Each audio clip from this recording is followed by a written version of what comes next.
Banyak orang itu paling takut sebenarnya kalau udah dengar dokter bedah, dok. Dan iya betul banget. Jadi mitos ataupun stigma masyarakat, orang itu takutnya atau taunya kalau datang ke dokter bedah pasti langsung disuruh operasi, dok. Ini boleh nggak nih sharing sebenarnya, bener nggak sih kayak gitu? Itu antara mitos dan fakta, sebenarnya tergantung kasusnya.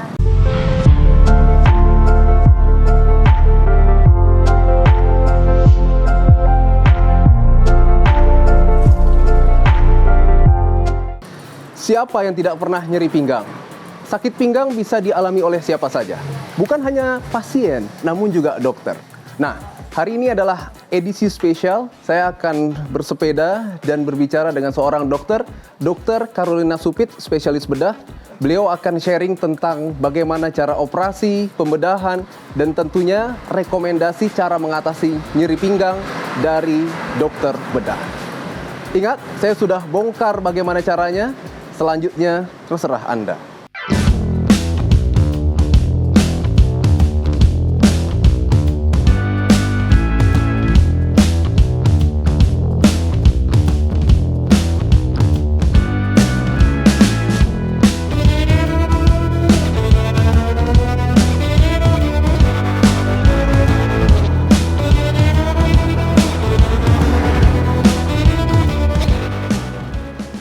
Hey dok, apa kabar? Baik, akhirnya datang juga. Sorry telat. Kita ngobrol-ngobrol dok. Yuk. Jadi banyak orang pengen nanya sebenarnya tentang sakit pinggang nih dok. Nah nanti mungkin kita bisa ngobrol tentang sakit pinggang lebih jauh. Oke. Lagi sibuk apa nih dok? Ya, biasa rumah sakit, praktek, operasi, Operasi lagi banyak dok. bayar. Tapi sepedaan sering emang. Sepedaan ya kalau untuk iseng-iseng aja nih. Iseng-iseng Kalau aja ya. ada Sepedaan ya. keliling, komplek, paling. Dokter Carolina Supit ini kan spesialis bedah dok. Iya. Banyak orang itu paling takut sebenarnya kalau udah dengar dokter bedah dok. Dan iya betul banget. Jadi mitos ataupun stigma masyarakat, orang itu takutnya atau taunya kalau datang ke dokter bedah pasti langsung disuruh operasi dok. Ini boleh nggak nih sharing sebenarnya, bener nggak sih kayak gitu? Itu antara mitos dan fakta, sebenarnya tergantung kasusnya. Kalau misalnya datang ke emergency atau ke IGD ya, memang kasusnya suatu yang harus ditangani segera, ya mungkin memang langsung disiapin bedah secepatnya. Oh gitu. Ya, Kasus apa misalnya dok? Yang memang perdarahan, hmm, yang ditangani segera, itu kan kasus emergency, berarti ya harus segera biar menyelamatkan hidup, life saving, atau misalnya limb saving, menyelamatkan kaki atau tangan. Tapi kalau misalnya ke poliklinik, kita nggak langsung, oh ya harus bedah, pasti harus kita lakukan assessment dulu, kita diagnosis dulu, kerjasama dengan departemen lain kan. Iya betul. Ya, oh ya, apa ini masalahnya? Apakah bisa dilakukan dengan konservatif atau memang benar-benar perlu dilakukan pembedahan? Ya, jadi jangan langsung takut ke dokter bedah. Belum tentu dokter bedah akan langsung operasi. Kayaknya nggak gitu ya dok ya? Nah, kita harus identifikasi dulu kan masalahnya apa, bisa diselesaikan gimana. Dok, kalau dokter Carol sendiri operasi itu rata-rata berapa lama dok? Kalau sebagai bedah umum, kita kalau yang cepat setengah jam, tapi kalau misalnya ada kasus yang sulit, misalnya kayak infeksi di dalam perut dengan perlengketan, nah itu bisa sampai 4 jam. 4 jam ya dok ya? Lama memang. Dan 4 jam itu berdiri terus ya dok? Ya, rata-rata kita berdiri terus dan yang nunduk. Nunduk Kita ya? berdiri sambil nunduk. Boleh dong dok, di-sharing dok. Kira-kira ada nggak kasus yang paling berkesan gitu dok? Yang waktu itu dokter pernah operasi? Kalau kasus yang paling berkesan, mungkin pas masih sekolah ya. Di RCM kan memang kasusnya sulit-sulit. Tapi kalau sebagai saya praktek yang paling lama aja kali ya. Boleh? Paling lama ya itu, paling dia usus buntu, udah pecah, didiemin, lengket-lengket. Atau dia bekas operasi dulu sebelumnya, dia harus operasi ulang karena perlengketan. Nah itu bebasinnya lama. sampai 4 jam. Maksudnya lengketnya apa sama apa, Dok? Nah, usus. Hmm, Ini usus dengan usus lengket semua. oke. Dia harus dibebasin pelan-pelan. Biar kita nggak melakukan apa ya, cedera pada usus itu. Yang nempel-nempel itu. Boleh nggak sebenarnya kalau dokter kan dokter bedah berarti banyak urusannya ke perut juga ya, Dok ya? Ya, Boleh nggak sih sebenarnya diurut-urut gitu, Dok? kalau diurut jangan. Sebetulnya jangan. Hah. Karena penyebabnya misalkan paling sering nih ya, kalau orang diurut tuh turun bero, ada sesuatu yang nonjol keluar. Iya. Dia berharap diurut masuk selesai. Hah. Padahal kan masalahnya kan bukan tonjolan itu, masalahnya bukan diurut masuk, cuma ada bolongannya itu harus kita benerin kan. Turun bero itu hernia, dia ada kelemahan Di? dinding perutnya. Hmm. Itu yang harus kita benerin. Kalau misalkan diurut-urut, banyak juga sih rata-rata diurut-urut pas kita akhir operasi udah lengket semua. Itu yang tadi dokter bilang operasinya jadi susah ya? Nah, kalau beda lagi, itu beda lagi. Oke. Tapi ya susah juga kan. Dok, tapi saya simpulin dikit ya, Dok. Berarti jangan takut ke dokter bedah ya, Dok? Jangan. Karena pasti ada asesmen dulu, pemeriksaan dulu untuk menentukan perlu dibedah atau enggak ya. Betul, dan kita juga pasti ngejelasin ke pasien kenapa harus dibedah, kegunaannya apa, kita mau ngapain pasti kita jelasin. Terus juga resikonya pasti kita jelasin semua. Bukan kayak, oh ya kita angkat, harus sekarang. Kalau pasien suka nanya nih, Dok, kira-kira komplikasi gitu, komplikasi bedah biasanya apa sih, Dok? Yang umum, Dok? Yang ya pasien harus tahu nih sebenarnya tetap ada resiko komplikasi atau apa gitu. Resiko pembedahan ya. Hmm. Paling standar itu kan hampir di semua pembedahan ini resikonya Perdarahan? nyeri, dan infeksi luka operasi. Tapi semua itu bisa dicegah. Kita misalkan perdarahan, kita operasi sebisa mungkin bloodless, kita punya counter, kita berdarah kita counter ya, kita Iya. istilah kita berhentiin deh pakai alat. Kalau infeksi kita kasih antibiotik, kalau misalnya nyeri ya obat nyeri. Kalau komplikasi sendiri ya tinggal kasus. Misalnya kayak udah lengket semua, semuanya komplikasi, kemudian kebocoran usus, tergantung kasusnya sih. Dan biasanya kita jelasin kasus per kasus, ya udah terima aja berapa Gitu ya. Pasti kan jelas dulu ya, Dok ya. Oke, tenang aja ya semua yang nonton ya. tenang aja. Kita ke kanan aja, Dok. Oh, ini, Dok. Yang suka ditanya juga recovery, Dok. Kita beri ya. Iya. Recovery-nya berapa lama? Nah, itu kadang-kadang orang suka mikirnya itu tuh, Dok. Operasinya misalnya sebentar, tapi recovery-nya lama. Itu sama dok, sama tergantung kasus juga. Nah makanya ada dokter bilang kan, apa kalau misalnya orang Yuk. telat berobatnya, recovery-nya pasti lebih lama. Tergantung kasus, contoh misalkan dia paling sering benjolan ya kalau beda umum ya. Iya. Benjolan, kalau misalkan benjolan kecil sudah dioperasi berarti recovery cepat dong. Oke. Ada yang kita sampai besar baru diangkat, oke mukanya makin besar. Pas benjolan diangkat nanti kan setelah itu di tubuhnya jadi kopong kan bekas benjolan diangkat. Itu sampai lebih lama. Oke. Nah usus buntu, sakit perut, jalan daulah. Kalau yang datang langsung belum kerja udah dioperasi cepat, paling besoknya pulang. Oh iya, sehari udah boleh pulang, Dok? Hari, apalagi kalau pakai laparoskopi. Kalau misalkan udah nunggu pecah ya bisa jadi seminggu recovery-nya. Padahal operasi sebenarnya sederhana ya, Dok ya, usus buntu ya, Dok ya. Iya, tapi kalau misalnya udah pecah berarti kan kita harus memberi antibiotik dari infusan, nggak bisa cuma minum kan. Iya. Jadi lama recovery-nya. Karena takut infeksinya tadi ya, Dok. Iya, paling bisa. Infeksinya bukan lokal lagi jadi dok. Oke. Takutnya udah sistemik ya, Dok ya. Iya, betul. Nah, ini kalau tadi dengar dokter operasi bisa sampai 4 jam, Dok. Ya. Ini yang sebenarnya kita bahas juga nih, Dok. Sebenarnya dokter itu bisa juga nggak sih, Dok, sakit pinggang, Dok? Oh, itu mah udah makanan sehari-hari. Oh, gitu. Penelitian nih, dokter bedah ya, dok. Mm-mm. Dari penelitiannya 60% itu pada menderita kaku pada leher atau neck stiffness. 49% sakit pinggang, low back pain. Oh gitu. Ada penelitiannya. Itu di semuanya, bukan cuma dokter bedah yang udah jadi, bahkan presiden yang masuk sekolah. Itu semua problem sehari-hari kita gitu ya. Apa yang bikin itu, Dok? Kenapa sih sampai sakit pinggang juga? Tapi sebelumnya berarti bukan kamu doang yang sakit pinggang. Ya. Dokter juga sakit pinggang, ya. Tapi penyebab utama satu, postur. postur, oke. Maksudnya gimana, Dok? Postur, Dok? Kalau misalnya kita kan kerja hampir selalu berdiri nih, sedangkan meja pasien di bawah ya, meja lebih rendah daripada kita, jadi kita selalu nunduk, ya kan? Iya. Nunduk ke bawah itu menyebabkan aku pada leher.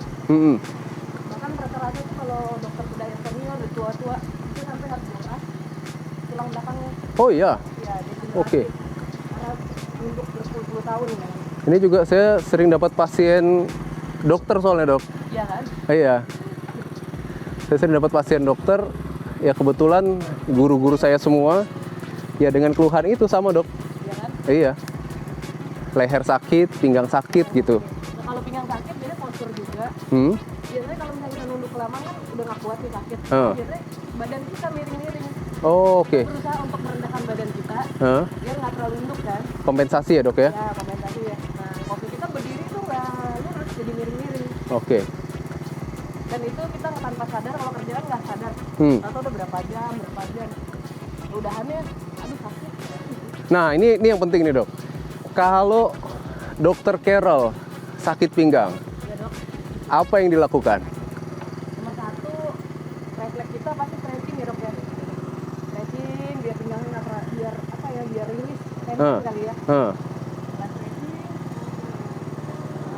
kita biasa pakai obat yang dioles dok. Kita Obat. analgetiknya dioles. Terkait kan manusia yang ya ada panas-panasnya. Berarti sama juga ya, Dok ya? Sama, Ini kalau masyarakat juga begitu nih, Dok. tapi bukan diurut ya. Bukan diurut, oke. Jadi memang ada obat oles, analgetik oles.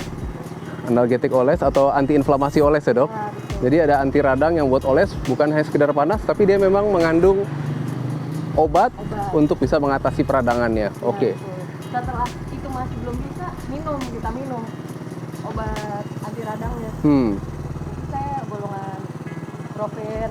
Oke, ibuprofen ini juga dijual bebas ya, bisa dipakai ya. Ini kadang-kadang orang takut nih, Dok. Karena takut minum obat, memang ada baiknya juga sih, khawatir atau waspada, betul. Cuman kadang-kadang orang takut, katanya takut ketagihan, Dok. Ya. Bener gak, Dok? Ketagihan obat nyeri gitu, Dok? Sebenarnya kalau misalnya ketagihan emang enggak ya, karena ini kan bukan golongan obat yang bikin ketagihan. Tapi mungkin kebiasaan, karena si penyebab nyerinya nggak diatasi, dia nggak berobat. Cuman dikasih obat nyeri, penyebabnya kayak benerin kan, misalkan posturnya nggak diperbaiki. Betul. Jadi kalau sumber masalah yang nggak diatasi, obat juga tetap butuh ya? Dia kebiasaan. Kebiasaan, oke. Terus kalau obat nyeri katanya bisa ngerusak ginjal ataupun liver, Dok. Ini juga kadang-kadang orang takut, nggak mau, Dok, saya minum obat, takut rusak ginjal, Dok. Memang kalau obat itu kan ada metabolismenya dok kan ya. Ada Betul. yang di liver, ada yang di ginjal. Tapi kalau memang nggak setiap hari, emang kalau lagi butuh aja, saya rasa aman. Kan orang jual obat juga sudah dipastikan aman. Betul. Kecuali memang kita setiap hari minum obat nyeri. Itu kan ada efek samping seperti misalkan lambung, jadi rusak. Saya memang. Oh. Kita ngomongin NSAID. Iya, betul. Ya walaupun rata-rata golongan NSAID salah satu resikonya pasti ke ini ya, Dok ya, sistem pencernaan ya. Ya bisa sampai dengan perforasi atau Gaster ya. ya Jadi bukan hanya dokter, tapi semua pekerja ataupun ibu rumah tangga atau yang di rumah juga. Ketika postur nggak baik, kan jadi tulang belakang kita punya kelengkungannya ya. Ketika kita memaksakan kelengkungannya itu berubah, dia akan membuat kontraksi otot berlebihan. Belum lagi pembebanan tadi akan membuat misalnya bantalan sendinya tadi, diskusnya itu juga akan mengalami pressure yang berlebihan. Nah, pelan-pelan itulah akumulasi akan menyebabkan keluhan nyeri itu, Dok. Nah, barulah kalau misalnya preventif udah telat kasarnya, kita treat ketika sudah ada keluhan dok. Apalagi kalau tadi stretching, minum obat, coba dimasas, tidak membaik, itu udah baiknya kita atasi. Karena memang nyeri pinggang ini agak sulit kalau sudah jadi nyeri kronik dok. Kalau udah kronik, biasanya nyeri di atas 3 bulan, dia akan jauh lebih sulit untuk diatasi dibandingkan nyeri akut dok. Nah dok, jadi kalau buat seorang dokter Carol nih, dokter bedah yang sibuk, kalau lagi sakit pinggang, biasanya stretchingnya kayak gimana sih? Biasa sih, saya stretching yang biasa kita belajar yang dari YouTube nih. Kalau aku ya dari YouTube yang biasa gimana. Tapi kalau boleh nanti dikasih tahu gitu, ditunjukin apa bener apa enggak lagi gitu dong. Oke. Biar lebih jelas, nanti kita ke klinik saya aja ya. Oke, jangan lupa JJC. Dok, tadi kan dokter cerita kalau misalnya lagi operasi suka sakit pinggang. Gimana stretchingnya dok biasanya? Kalau misalnya lagi operasi nih, biasanya kan kita seringnya nunduknya dok. Untuk lama sebelum pinggang sakit, biasa leher dulu stiff kaku. Leher dulu kaku, oke. Gini terus. Nah, setelah udah kita kaku nggak kuat, nah ini baru mulai sakit pinggang. Biasanya miring, kan meja segini. Kita biasa miring biar nggak terlalu nunduk kan. Gini. Nah, Ini berapa lama nih kayak gini? sampai selesai, sampai nanti pegel kan. Jadi kalau jadi kalau 4 jam operasi gitu, kadang-kadang miring kiri, miring kanan. Iya, kita nggak sadar. Tahu pas udahan kayak aduh, Tapi emang itu nggak boleh sebenarnya sih. nggak boleh. Karena kalau kita miring ke kiri kan, nanti kan berarti beban kita ke sebelah kiri kan lebih banyak. Otomatis otot-otot sebelah kiri kan dapat beban yang lebih banyak dan kontraksi yang lebih sering. Itu yang nanti, makanya. Itu yang akhirnya bikin kaku di sebelah kiri, kalau pindah ke kanan nanti juga kaku sih sebenarnya. Jadi stretching tapi tetap kan? Stretching paling kayak misalkan di meja, kita stretch, terus yang ini, ya gitu-gitu aja sih. Mungkin jadi dikit. Oke, sebenarnya sih itu udah benar sih. Cuma namanya kita mau stretch, kita jangan cuman gerakin, tapi kita benar-benar kita lenturin. Kita sampai stretch sampai ada slightly discomfort. Kalau kita lihat teorinya ada rasa tidak nyaman sedikit, di hold boleh 6 second, boleh sampai 10 second. Tinggal nanti diulang repetisinya. Boleh 6 sampai 10 juga. Jadi misalnya leher sama sih kayak tadi dokter, boleh nunduk cuman pertahankan posturnya karena kalau enggak kita bungkuk badannya. Kita kan hanya mau mainnya di leher aja. Jadi biasa ke depan, ke belakang gitu kan. Hold sampai 6 second. Kemudian kita bisa nengok ke kanan, hold. Kemudian ke kiri, sama, nanti tinggal nih, lateral fleksi, patahin ke kanan, kemudian ke kiri sih. Nah ini udah oke. Kalau bunyi keretak aman nggak? Keretek kalau nggak sengaja oke, tapi kalau biasa di keretek-keretek, jangan. Nanti dia bikin sklerosis, jadi si sendinya, terutama di sendi facet di leher, akan lebih gampang untuk osteoarthritis atau degenerasi. Nah sama yang pinggang dok biasanya. Pinggang kita bisa hyperextension sedikit, hyperextension dorong. Memang kalau misalnya ada masalah degenerasi, jadi kalau udah ada pengapuran di tulang belakang, terutama di facet joint, kayak gini akan menyempitkan facet, akan lebih sakit. Cuman kalau nggak ada, sebenarnya buat otot ini enak nih kayak gini. Oke, hold, tahan, relax lagi. Sama yang agak penting, kan kita biasa berdiri begini ya. Kita kan panggulnya ke depan. Yang bisa kita lakukan juga kita postural tilting, jadi kita mundurin ke belakang. Iya, buat ini agak istirahatin si otot bokongnya. Agak aneh sih memang, tapi memang postural tilting ini penting. Kalau nggak kita gini terus nanti. Nah kalau kayak gini kita relax sebenarnya, istirahatin. Bapak ya. Ya itu sih dok kira-kira yang bisa jadi tips buat dokter juga dan juga buat yang nonton untuk bisa ngurangin nyeri pinggang. Dok, kita udah panjang ya dok, ngobrol-ngobrol udah, sepedaan udah, ngobrolin tentang bedah itu juga udah. Jadi buat yang nonton jangan sampai takut datang ke dokter bedah karena nggak akan langsung dibedah tapi akan diperiksa dulu. Kemudian kita juga udah ngobrol tentang tips untuk nyeri pinggang. Nah selanjutnya ada nggak dok yang mau dokter sampaikan? Ya. Untuk teman-teman mungkin satu aja, jangan takut ke dokter bedah karena kalau misalnya ke dokter bedah pasti tetap konsultasi dulu. Kita lihat dulu problemnya apa, nggak langsung dibedah gitu aja enggak. Nah gitu aja, jangan ragu-ragu kalau misalkan mau konsultasi. Konsultasi, betul. Ini yang pasti ditunggu-tunggu nih. Kalau konsultasi ke dokter Carolina Supit, spesialis bedah itu kemana dok? Untuk teman-teman yang mau konsultasi boleh dicek di IG-nya dokter Carolina Supit. Itu di situ ada jam dan tempat. Nyeri pinggang dapat terjadi pada siapa saja. Saya sudah bongkar apa itu nyeri pinggang dan bagaimana tips untuk bisa menghadapinya.